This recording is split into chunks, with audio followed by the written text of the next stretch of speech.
Halo Bapak Ibu franchisee Anemon, dalam video kali ini saya akan sharing mengenai bahasan yaitu break-even point.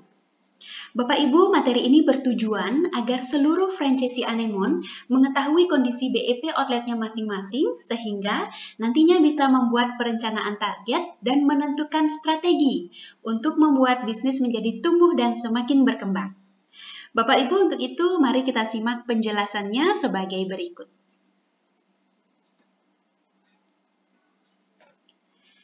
Nah, Bapak Ibu mungkin sudah dari Bapak Ibu sudah banyak ya yang pernah mendengar atau bahkan familiar dengan istilah BEP atau Break Even Point.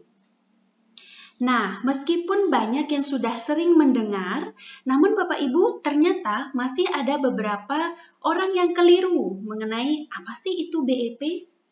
Ya, salah satu pemahaman yang keliru adalah menganggap BEP ini adalah balik modal.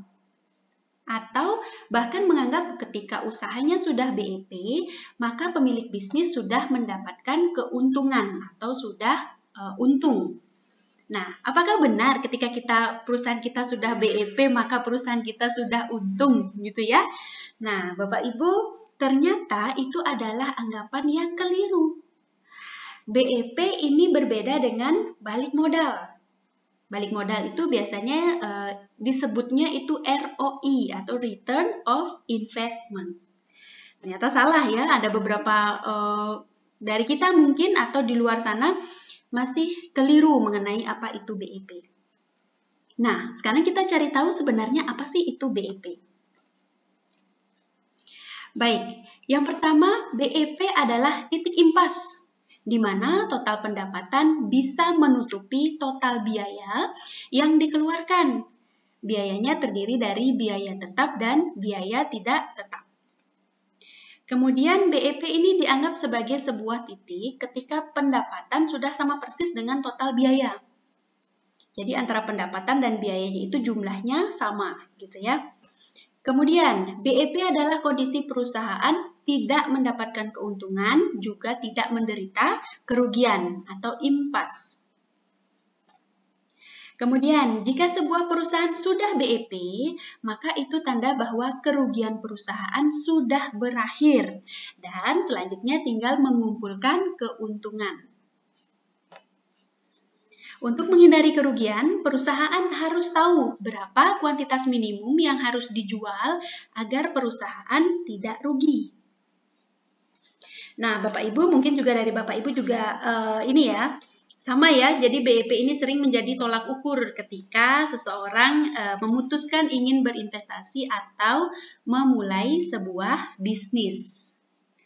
Nah, ini merupakan pengertian BEP yang benar, sehingga ketika kita sudah tahu pengertian yang benar, maka diharapkan kita bisa memperlakukan dengan benar usaha yang kita miliki. Baik Bapak Ibu, selanjutnya jika BEP digambarkan ke dalam bentuk grafik, maka penjelasannya dapat ditampilkan sebagai berikut. Nah, Bapak Ibu bisa bisa melihat pada layar, jadi ada garis-garis seperti itu ya. Kita akan cari tahu ini garis apa sih gitu. Nah, di BEP ini ada biasanya digambarkan dengan grafik garis. Yang pertama itu adalah garis mendatar atau horizontal yang menunjukkan jumlah siswa. Jika kita langsung kaitkan dengan outlet Anemon seperti itu ya. Jadi garis mendatar ini merupakan menggambarkan jumlah siswa.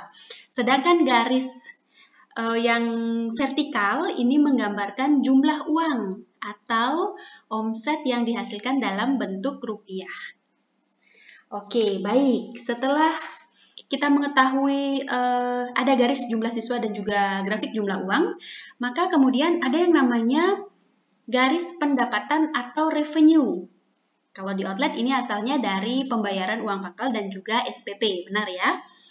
Oke, selanjutnya BEP dipengaruhi oleh dua komponen Bapak Ibu. Yang pertama itu ada namanya biaya tetap atau fixed cost, dan yang kedua biaya tidak tetap atau biaya variabel atau variable cost. Baik, coba kita lihat. Yang pertama, ini adalah fixed cost. Ini adalah fixed cost ya, Bapak Ibu. Nah, pengertiannya apa sih biaya tetap? Biaya tetap ini adalah biaya yang tidak dipengaruhi oleh besaran penjualan. Dia akan selalu konstan, bahkan sampai kapasitas penuh. Bapak Ibu bisa lihat seperti pada grafik ya. Jadi dari awal sampai dengan akhir, jumlahnya tetap mendatar. Nah, berbeda dengan biaya variabel. Biaya variabel ini cenderung berubah-ubah. Dia berubah-ubah sesuai dengan besaran penjualan yang terjadi. Misalkan, jika kita memiliki outlet yang ada siswa, semakin banyak siswa, maka itu akan mempengaruhi biaya variabel. Jadi misalkan jumlah siswanya semakin banyak, maka variabel cost-nya juga akan semakin tinggi. Betul sekali. Nah, akumulasi antara fixed cost dengan variable cost itu akan mendapatkan nantinya total biaya dengan rumus fixed cost ditambah dengan variable cost. Ya, mudah-mudahan bisa dipahami sampai di sini ya Bapak Ibu. Oke, baik. Kita lanjutkan. Jadi sudah ada pendapatan, sudah juga dipengaruhi oleh biaya, yaitu biaya tetap dan biaya variabel. Kita lihat selanjutnya. Nah, ketika jumlah pendapatan atau revenue itu sama dengan jumlah biaya yang dikeluarkan, maka di titik inilah yang disebut outlet sudah mengalami BEP. Nah, jadi yang ini, yang lingkaran merah ini ya, jadi ini adalah titik impas yang kalau ditarik garisnya ke bawah, garis putus-putus, ini nanti kita akan mengetahui berapa sih jumlah siswa minimal yang bisa kita kumpulkan atau yang harus kita kumpulkan untuk mencapai titik BEP. Dan juga kalau kita tarik garisnya mendatar, kita juga bisa tahu berapa jumlah uang gitu ya, berapa nominal omset yang harus kita kumpulkan untuk bisa mencapai titik BEP. Jadi, jika kondisinya sudah seperti ini, pendapatan dan pengeluaran berada di satu titik yang sama, maka outlet Bapak Ibu sudah bisa dikatakan BEP atau sudah bisa disebut mengalami titik impas. Tidak untung, tapi juga tidak menderita kerugian. Nah, selanjutnya ada area yang berada di bawah titik BEP. Jadi ini ya, area yang berwarna biru. Area ini disebut dengan daerah rugi. Jadi, ini, jika dia berada di bawah titik BEP, maka outlet Bapak Ibu dinyatakan rugi. Sebaliknya, jika berada di atas area titik BEP, ini adalah area untung. Oke, baik. Kita lanjutkan. Seandainya, nah garis putus-putus diperhatikan ya. Seandainya outlet memiliki siswa pada grafik berikut, berarti outlet Bapak Ibu bisa dikatakan untung atau rugi? Ya, betul sekali ya. Jadi, jika kondisi siswa atau omset ini berada di atas titik BEP, jadi ini ya, di daerah untung, berarti outlet Bapak Ibu sudah bisa dikatakan mendapatkan keuntungan. Tapi Bapak Ibu, jika grafiknya seperti ini, nah seperti ini ya, jadi berada di bawah titik BEP atau berada di area rugi, maka outlet kita dinyatakan masih dalam kondisi rugi, belum BEP apalagi untung. Seperti itu ya. Oke, baik Bapak Ibu, kondisi yang dihindari oleh semua perusahaan itu pasti adalah daerah rugi, betul ya? Jadi tidak ada, saya yakin tidak ada dari kita mendirikan usaha itu berharap usahanya rugi gitu ya. Inginnya minimal perusahaan mencapai titik impas. Bahkan Bapak Ibu kondisi idealnya kan mendapatkan untung, seperti itu ya. Nah, bayangkan jika perusahaan hanya BEP saja, gitu, hanya terus-terusan kondisinya BEP saja.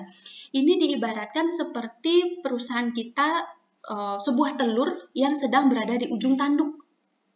Jadi salah sedikit saja, kurang sedikit saja, perusahaan akan kembali ke daerah rugi atau mengalami kerugian.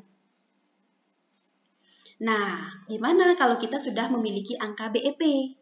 Kalau outlet Bapak Ibu atau Bapak Ibu sudah memiliki perhitungan BEP yang benar, nantinya Bapak Ibu akan punya gambaran berapa siswa yang harus dikumpulkan, berapa omset yang harus saya capai untuk BEP.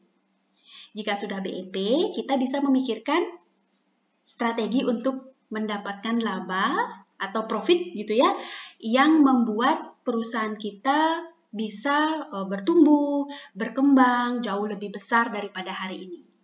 Wah, ternyata penting ya Bapak Ibu ya untuk kita tahu titik BEP. Nah, mudah-mudahan setelah menyimak penjelasan video ini, kita lebih mudah lagi dalam menentukan atau menyusun angka BEP untuk outlet Bapak Ibu masing-masing. Oke, baik Bapak Ibu, kita lanjutkan pembahasannya, yaitu mengenai faktor yang mempengaruhi BEP. Nah, sebelum kita melakukan perhitungan atas BEP, kita perlu mengetahui faktor atau komponen apa saja sih nantinya yang perlu kita siapkan datanya atau perlu kita hitung gitu ya, supaya kita memiliki analisa atau memiliki perhitungan BEP yang benar. Faktor yang pertama itu ada yang namanya pendapatan atau revenue. Nah, pendapatan ini adalah jumlah uang yang dibayarkan oleh siswa sesuai dengan rata-rata lama belajar siswa hingga mereka tamat. Bapak Ibu, jadi kalau di outlet siswa kita, ketika mereka mengikuti les paket A, maka kita asumsikan mereka akan belajar bersama kita selama 10 bulan. Nah, sedangkan kalau mereka memilih paket B, kita asumsikan mereka akan belajar di Anemon selama 6 bulan. Seperti itu ya, menurut analisa yang kita lakukan dengan rata-rata lama siswa mengikuti pelajaran di Anemon. Jadi, ada rumus yaitu uang pangkal ditambah dengan SPP paket A atau paket B dikalikan dengan lama belajar siswa. Nah, nantinya ini akan didapatkan biaya per bulan, gitu ya. Jadi ini adalah untuk perhitungan paket A, ini adalah untuk perhitungan paket B. Bapak Ibu tidak usah khawatir karena ini nanti bisa ditemukan lagi di dalam template penghitungan BEP dan angkanya sudah jadi, gitu ya. Nah, untuk saat ini yang perlu kita fokuskan adalah kita mengerti pengertian dari masing-masing faktor ini. Oke, baik. Selanjutnya setelah pendapatan itu ada yang namanya variable cost atau biaya tidak tetap. Biaya tidak tetap ini adalah semua biaya yang timbul jika ada siswa aktif, Bapak Ibu. Jadi kalau kita di outlet, semakin banyak siswa, maka biasanya semakin besar variable cost yang dikeluarkan oleh outlet. Karena dia sangat bergantung terhadap siswa aktif. Misalkan apa biaya yang termasuk ke dalam variable cost? Itu ada fee mengajar, ada royalti, ada pajak, modul, kemudian ada tas, buku tulis, pensil, daily report, map L dan stiker, diskon per siswa, atau yang lainnya jika Bapak Ibu mengeluarkan di outlet. Ini dikhususkan untuk siswa. Jadi biaya yang kita keluarkan khusus untuk jika ada siswa aktif. Nah, selanjutnya ada yang disebut dengan biaya tetap atau fixed cost. Biaya tetap adalah semua biaya yang timbul ada atau tidak ada siswa aktif. Jadi dia tidak dipengaruhi oleh siswa, seperti itu ya. Banyak sedikit siswa aktifnya, kita biasanya akan tetap mengeluarkan biaya ini. Misalkan contoh seperti biaya marketing. Kita print brosur, banner, kita pasang iklan, seperti itu ya. Kemudian ada biaya operasional, ini ATK, telepon, listrik, air, biaya rumah tangga, perbaikan perawatan, transportasi, dan sebagainya. Ada juga biaya SDM. Jadi ada biaya SDM. Masuk di dalamnya itu gaji karyawan di luar fee mengajar, bonus insentif. Nah, jadi Bapak Ibu bisa analisa ya, kira-kira apa yang saya berikan untuk karyawan saya atau untuk SDM saya yang sifatnya tetap, tidak dipengaruhi oleh siswa. gitu ya. Nah, contoh di sini ada gaji pokok, kehadiran, iuran BPJS, THR misalkan, gaji ke-13, atau ada komponen-komponen lain yang Bapak Ibu berikan yang sifatnya tetap. Nah, itu nanti dimasukkan juga ke dalam biaya tetap. Kemudian selanjutnya ada biaya depresiasi. Ini merupakan penyusutan atas benda-benda berwujud.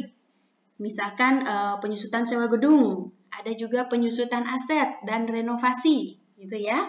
Nanti itu juga dihitung. Kemudian selanjutnya ada namanya biaya amortisasi atau penyusutan yang pada aset atau benda-benda yang tidak berwujud. Misalkan seperti penyusutan franchise fee yang Bapak Ibu bayarkan, penyusutan training guru, itu nanti masuk ke dalam biaya amortisasi. Dan ada juga namanya biaya non-operasional. Jadi biaya ini termasuk di dalamnya apabila ada admin bank, pajak atas bunga bank, parkir, dan lain sebagainya. Itu nanti dimasukkan ke dalam biaya non-operasional, dia masuk ke dalam kelompok fixed cost. Oke, jadi setelah kita tahu faktor-faktor apa saja yang mempengaruhi BEP, nanti Bapak Ibu silakan melakukan analisa dari masing-masing data. Nah, ini nanti dikelompokkan gitu ya, yang mana akan saya masukkan ke variabel, yang mana akan saya masukkan sebagai fixed cost atau biaya tetap. Baik Bapak Ibu, selanjutnya kita akan masuk ke dalam perhitungan. Seperti itu ya. Tadi kita sudah belajar mengenai komponen apa saja yang mempengaruhi BEP. Sekarang kita akan mencari bagaimana cara menghitung siswa minimal atau omset minimal untuk kita bisa mendapatkan angka berapa sih BEP siswa atau BEP omset kita. Nah, berapa siswa minimal untuk BEP? Kita bisa menggunakan rumus perhitungan seperti berikut. Jadi BEP siswa ini sama dengan total biaya tetap atau fixed cost dibagi dengan SPP dikurangi dengan HPP. HPP adalah harga pokok penjualan. Jadi harga pokok penjualan ini nanti pada template perhitungan itu Bapak Ibu sudah kami bantu hitungkan sehingga harga HPP-nya sudah didapatkan untuk masing-masing siswa atau untuk masing-masing paket seperti itu ya. Nah, HPP ini dihitung dari apa saja yang menjadi pengurang yang mempengaruhi pendapatan SPP dan juga uang pangkat. Oke, baik. Sedangkan untuk mengetahui berapa omset minimal untuk BEP digunakan rumus sebagai berikut. Jadi berapa sih omset minimal untuk BEP gitu ya? Rumusnya adalah BEP dalam satuan rupiah, total biaya tetap atau fixed cost dibagi dengan dalam kurung 1 dikurangi HPP per SPP. Nah, ini dia Bapak Ibu rumus untuk kita mendapatkan perhitungan siswa minimal dan omset minimal untuk BEP. Jadi nanti Bapak Ibu akan tahu ya, berapa sih siswa minimal yang harus saya kumpulkan supaya saya dinyatakan BEP, atau berapa omset minimal yang harus saya kumpulkan agar outlet saya berada dalam kondisi BEP. Nah, supaya lebih jelas, coba kita masuk ke perhitungan dengan contoh soal seperti berikut. Jadi ada contoh soal Bapak Ibu, sebuah outlet baru dibuka bulan Maret tahun 2021. Setelah dihitung rata-rata biaya tetap dalam satu bulan, itu adalah 14 juta rupiah. Dengan HPP dihitung, setelah dihitung-hitung, angkanya adalah 100.000. Kemudian harga SPP diasumsikan kita hitungnya coba paket A gitu ya, dengan harga SPP 300.000. Nah, berapa kira-kira siswa minimal untuk outlet ini dinyatakan BEP? Oke, baik. Yang pertama kita masukkan dulu rumus perhitungannya. Total biaya tetap atau fixed cost dibagi dengan dalam kurung SPP dikurangi HPP. Pertama kita masukkan dulu ya. Biaya tetapnya 14 juta dibagi SPP-nya 300.000. Kemudian dikurangi dengan HPP-nya itu adalah 100.000. Jadi 14 juta dibagi 300.000 dikurangi 100.000. Jadi 14 juta 300.000 dikurangi 100.000 itu adalah 200.000. Sehingga hasilnya adalah untuk BEP, maka outlet ini minimal harus mengumpulkan siswa sebanyak 70 siswa. Nah, jadi seperti itu Bapak Ibu perhitungan sederhananya supaya kita memiliki pemahaman yang sama ya. Oke, baik. Selain kita bisa menemukan berapa siswa minimal, Bapak Ibu juga bisa menghitung berapa sih omset minimal untuk outlet saya dikatakan BEP. Kita lanjut ke contoh soal. Oke, baik. Dengan soal yang sama ya. Biaya tetapnya 14 juta dengan HPP 100.000 dengan harga SPP 300.000. Kita masukkan dulu rumusnya. Berapa sih omset minimal untuk BEP? Nah, BEP rupiah rumusnya masih ingat? Total biaya tetap atau fixed cost dibagi dengan dalam kurung 1 dikurangi HPP per SPP. Oke, kemudian kita masukkan angkanya. Total fixed cost-nya 14 juta ya. Fixed cost-nya 14 juta, kemudian kita lanjutkan 1 dikurangi HPP plus SPP, HPP per SPP itu 100.000 per 300.000. Nah, nanti bisa dikerjakan dulu 100.000-nya dibagi dengan 300.000, kemudian setelah itu satunya dikurangi dengan hasil 100.000 per 300.000 ya.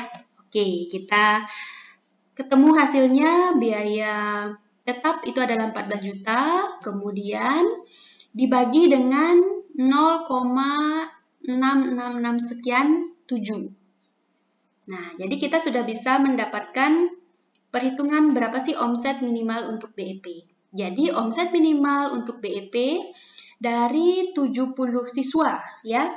Jadi outlet harus menghasilkan 70 siswa dan omset minimal yang harus dikumpulkan itu adalah 21 juta.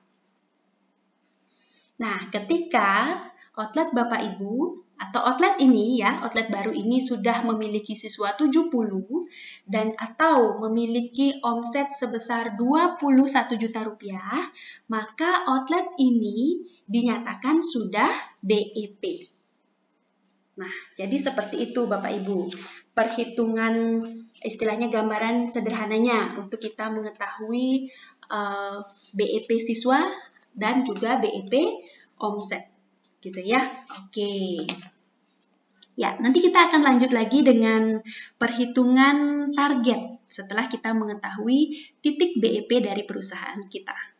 Bapak Ibu, selanjutnya setelah owner mengetahui angka BEP dari masing-masing outletnya gitu ya, atau setelah outlet mencapai titik impas atau BEP, nah sekarang saatnya owner mulai menghitung angka untuk mencapai kondisi laba atau untung. Karena kita tidak mau ya perusahaan kita atau outlet kita hanya stop sampai di titik BEP. Ya, kita harus melanjutkan perjalanan berikutnya untuk mengejar yang namanya profit, bahkan sampai bisa memberikan bonus kepada karyawan. Setuju ya Bapak Ibu ya? Nah, Bapak Ibu, jadi dari tadi kita sudah ada mengerjakan contoh soal gitu ya. Maka bisa disimpulkan dari contoh soal yang tadi, angka BEP outletnya itu kan 70 siswa ya, atau dengan omset minimal 21 juta. Nah, nanti ketika outlet sudah mencapai angka 71 atau di atas angka BEP atau omset lebih dari 21 juta, maka outlet sudah bisa dikatakan untung. Nah, jadi kalau sudah untung kita lebih semangat lagi untuk menghitung berapa sih laba atau profit yang kita inginkan sebagai pemilik bisnis atau sebagai business owner yang nantinya laba ini bisa kita gunakan untuk lebih mengembangkan lagi outlet kita. Nah, pertanyaannya, bagaimana sih cara menghitung target laba gitu ya? Atau bagaimana cara kita mengetahui berapa siswa yang harus kita kumpulkan atau omset yang harus dihasilkan agar kita atau outlet kita dinyatakan dalam kondisi untung. Oke, baik. Kita bisa gunakan rumus seperti berikut Bapak Ibu. Jadi, BEP ditambah dengan laba sama dengan total biaya tetap atau fixed cost ditambah dengan laba. Kemudian kita bagi dalam kurung SPP dikurangi variable cost atau HPP. Nah, supaya lebih jelas, coba kita masuk ke soal ya. Jadi ada soal sebagai berikut. Jadi outlet yang tadi, yang awalnya baru BEP saja, kita selanjutnya akan menentukan berapa siswa atau omset yang kita kumpulkan untuk bisa laba atau untung gitu ya.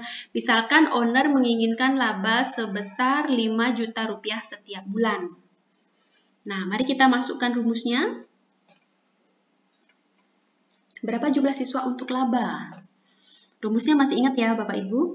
Laba dalam jumlah siswa ini sama dengan total biaya tetap atau fixed cost ditambah dengan laba. Kemudian dibagi dengan SPP dikurangi HPP. Nah, kita masukkan angkanya ya. Jadi total biaya tetapnya 14 juta. Kemudian dengan laba yang diinginkan, dimasukkan labanya. Ditambah dengan 5 juta. Baru dibagi SPP dikurangi dengan HPP. Maka didapatkan 19 juta dibagi 300 dikurangi 100, 200.000 ya. 19 juta dibagi 200.000, maka akan mendapatkan hasil 95 siswa. Nah, jadi dengan total biaya tetap 14 juta dan laba yang diinginkan setiap bulan itu adalah 5 juta, misalkan contoh ya, maka outlet harus menghasilkan 95 siswa setiap bulan. Oke, baik. Kita juga bisa menghitung berapa sih omset dari 95 siswa ini. Ya, kita masukkan rumusnya dulu. Laba dalam bentuk rupiah itu adalah sama dengan total biaya tetap atau fixed cost ditambah dengan laba dibagi 1 dikurangi HPP per SPP. Maka kita masukkan angkanya sebagai berikut. Total biaya tetapnya 14 juta, laba yang diinginkan setiap bulannya adalah 5 juta. Kemudian kita bagi dengan 1 dikurangi 100.000 per 300.000. Maka didapat hasilnya 19 juta per 0,066 sekian. Ya. Nah, jadi 19 juta dibagi dengan 0,0667, maka didapatkan hasilnya untuk laba atau untuk omsetnya gitu ya, itu ada 28.500.000. Jadi, untuk mendapatkan laba setiap bulan sebesar 5 juta rupiah, maka outlet harus mengumpulkan omset sebesar 28.500.000 setiap bulan. Nah, jadi kita jelas, misalkan Bapak Ibu sebagai owner menginginkan laba, misalkan contoh tadi 5 juta gitu ya, maka dengan biaya tetap, dengan HPP dan juga SPP sekian, harus mengumpulkan siswa itu sebesar 95 atau omset sebesar 28.500.000 setiap bulannya. Baik Bapak Ibu, setelah kita berhasil mendapatkan perhitungan untuk siswa dan juga omset untuk mendapatkan laba, nah kita juga bisa memberikan apresiasi kepada karyawan berupa bonus, misalkan ya. Jadi besaran bonus dan kapan akan diberikan, ini juga bisa dihitung dengan analisa BEP Bapak Ibu. Sehingga bonus yang Bapak Ibu berikan ini sudah melalui perhitungan yang tepat, adil, dan juga menguntungkan semua pihak. Seperti itu ya. Jadi untuk menghitungnya, ini adalah rumus yang bisa kita gunakan. Jika misalkan Bapak Ibu setelah outletnya BEP, kemudian juga setelah outletnya mendapatkan laba dan ingin memberikan bonus kepada karyawan. Nah, kita bisa masuk dengan contoh soal ya. Misalkan dengan contoh soal yang sama, ini ada outlet dengan rata-rata biaya tetapnya 1 bulan itu adalah 14 juta, dengan HPP-nya 100.000, kemudian harga SPP-nya itu adalah 300.000, dan owner ingin memberikan bonus kepada karyawan itu sebesar 3 juta rupiah ketika dalam 1 bulan omsetnya tercapai. Itu misalkan ya. Oke, yang pertama mari kita masukkan dulu rumus perhitungannya. Berapa sih jumlah siswa untuk bonus jika kita ingin memberikan 3 juta kepada karyawan? Nah, rumusnya adalah BEP jumlah siswa sama dengan fixed cost ditambah dengan laba ditambah dengan bonus dibagi dalam kurung SPP dikurangi HPP. Coba kita masukkan angkanya ya. Nah, jadi perhitungannya sebagai berikut. Yang pertama kita masukkan dulu total fixed cost-nya 14 juta. Kemudian kita tambahkan dengan laba ya. Jadi labanya harus ditambah juga. Labanya sebesar 5 juta.